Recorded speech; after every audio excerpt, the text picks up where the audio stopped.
Hello everyone, and welcome back to my channel. I'd love it if you could leave a comment letting me know where you're listening from around the world. Also, don't forget to like and subscribe if you're enjoying this video. Story 1. I never should have taken that trail. I should have stuck to the main path, the one well-traveled, where the dirt is packed down by thousands of footsteps. But no, I wanted solitude. I wanted to breathe in the crisp October air without the sound of other hikers chattering and crunching their way through the forest. I wanted peace. Instead, I found something else. The trail wasn't on any official map. I found it by accident, a narrow split in the trees that looked barely wide enough for a single person. Something about it called to me. It didn't look dangerous, just forgotten. A thin ribbon of earth winding deeper into the woods, where the trees grew closer, their branches tangled like locked fingers. I walked for miles. No birds, no wind, just the soft shuffle of my boots against the damp leaves.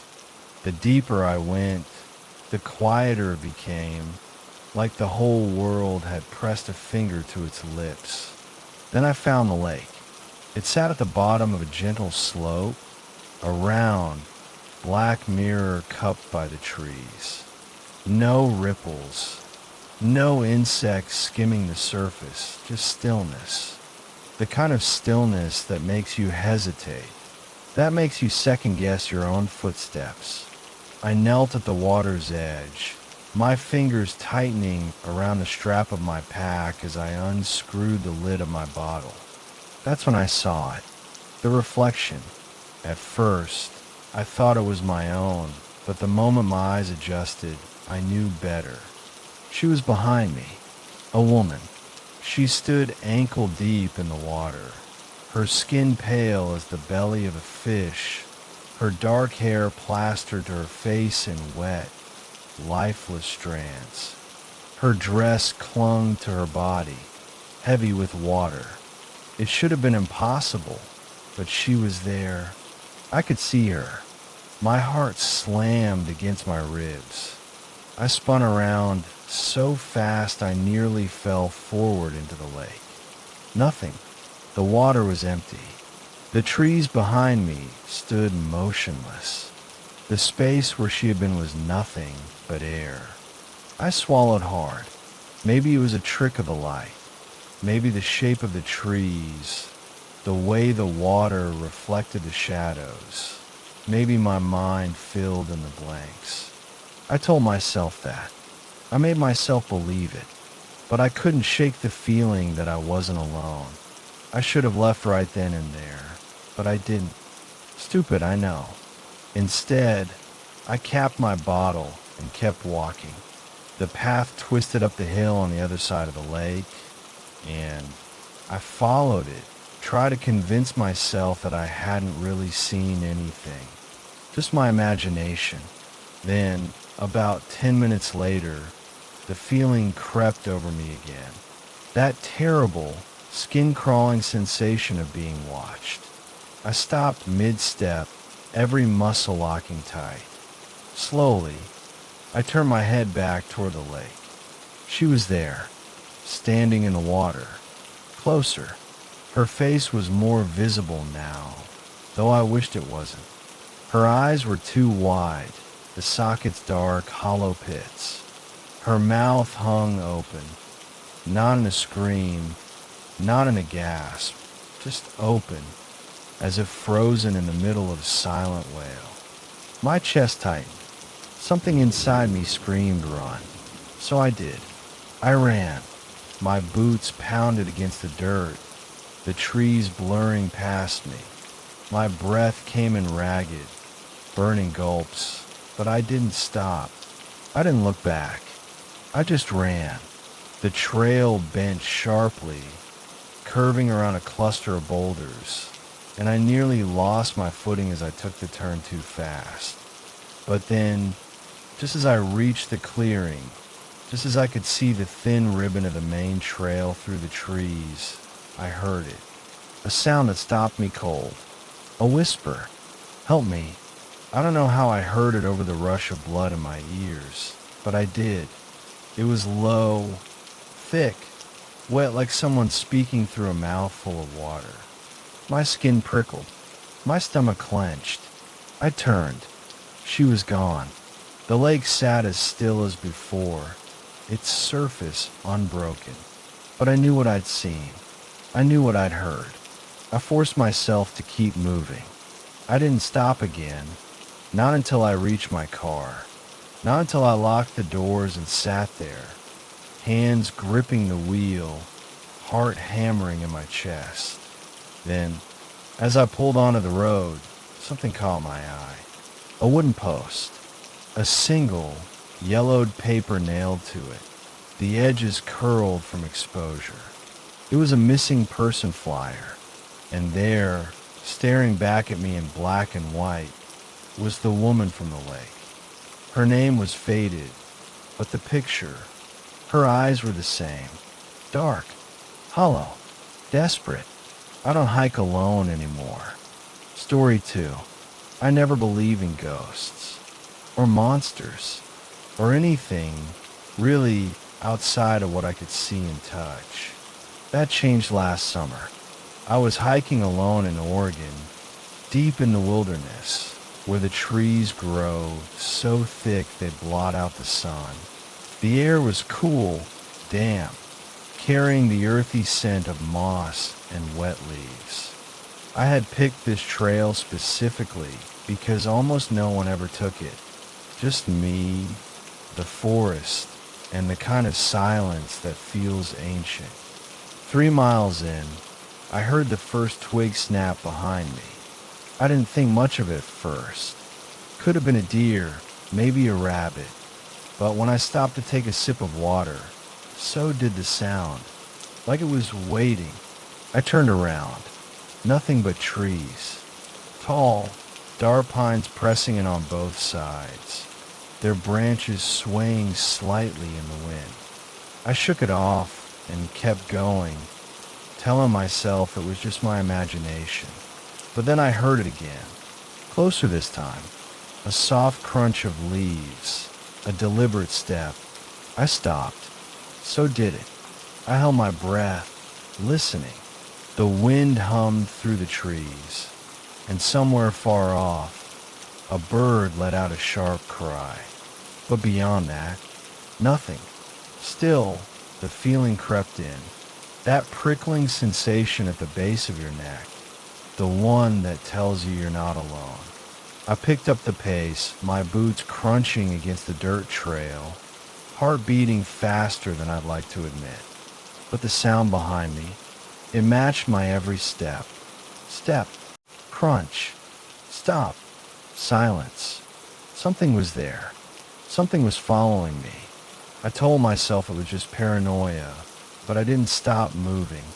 The trees around me seemed taller now, the path narrower. Shadows stretched long across the ground as the sun started to dip. I wasn't sure why, but I suddenly felt an overwhelming need to get out. By the time I made it back to the parking lot, I was practically jogging. My car was the only one there, sitting in the dim light like a waiting sanctuary. I yanked open the door, jumped in, and locked it behind me. My hands were shaking. That's when I saw them. Handprints, smudged across my back window. Fresh, wet. I stared at them, my breath hitching in my throat. They weren't normal. They were too large, too long. The fingers stretched unnaturally, trailing down the glass in streaks. I didn't think, didn't breathe. Just started the car and peeled out of there so fast my tires spat up gravel. I didn't stop until I reached the highway, until the dense forest was nothing but a smear in my rearview mirror. I tried to tell myself it was nothing, maybe a trick of the light, maybe condensation from the evening air. But then came the dreams. Every night since, I wake up to the sound of footsteps, soft, cautious, moving just outside my bedroom window. I've checked, of course. Every single time I've checked, but there's never anything there. Just the wind, the rustling trees, and that feeling. The same one I had on the trail.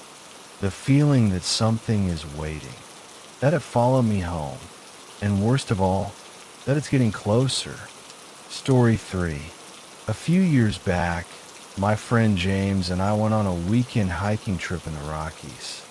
It was supposed to be a simple getaway, just two guys, some beers, and the wilderness.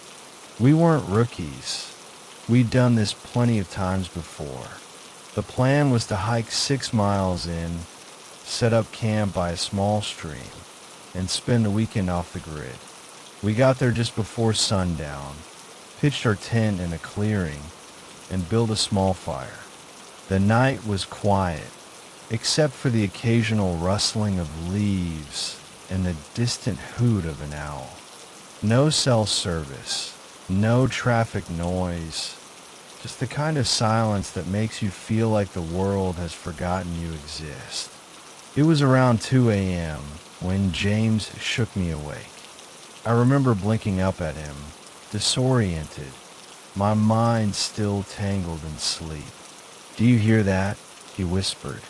I was about to ask him what the hell he was talking about when I heard it too. A slow, wet shuffling sound, like something dragging itself through the underbrush. At first, I thought it might be an injured animal, a deer, maybe, or a bear. But then I realized something was off. The sound wasn't random. It wasn't the erratic stumbling of a wounded creature. It was deliberate, slow, careful, as if something was trying not to be heard. I sat up, my heart hammering. James grabbed his flashlight and pointed it toward the trees. The beam cut through the darkness, revealing nothing but trunks and branches swaying in the night breeze. Then, just at the edge of the light, I saw a movement. Something long and pale slithered out of the bushes, dragging itself forward on too many limbs. I couldn't process what I was seeing. The thing's skin was a sickly, almost translucent white, stretched tight over sharp joints. Its arms, if you could call them that, were too thin, too jointed, like a spider with human-like fingers scraping against the dirt. It had no discernible face, just a smooth, featureless stretch of skin where eyes and a mouth should have been. It wasn't walking toward us. It was crawling. James whispered, "What the F asterisk asterisk asterisk is that?" I couldn't answer. I couldn't breathe. Then the thing moved faster. That was all it took. We bolted. We didn't grab our gear, didn't look back. We just ran.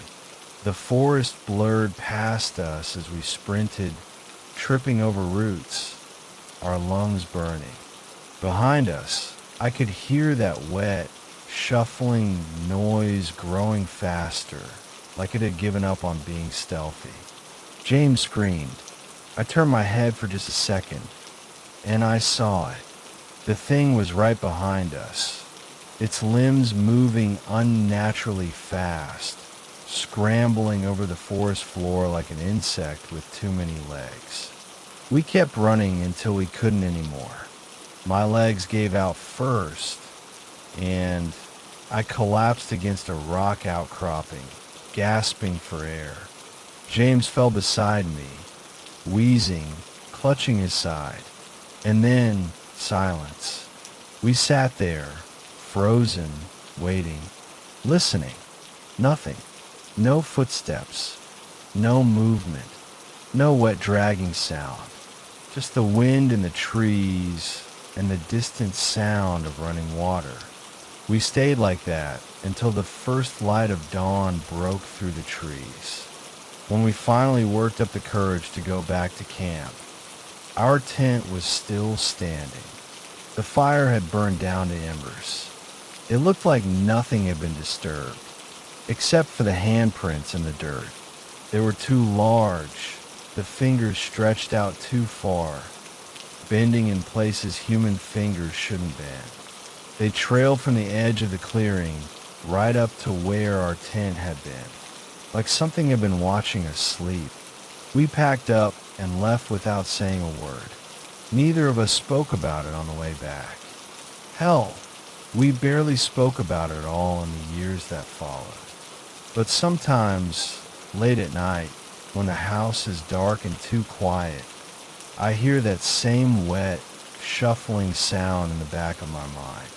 And I wonder if it ever stopped following us.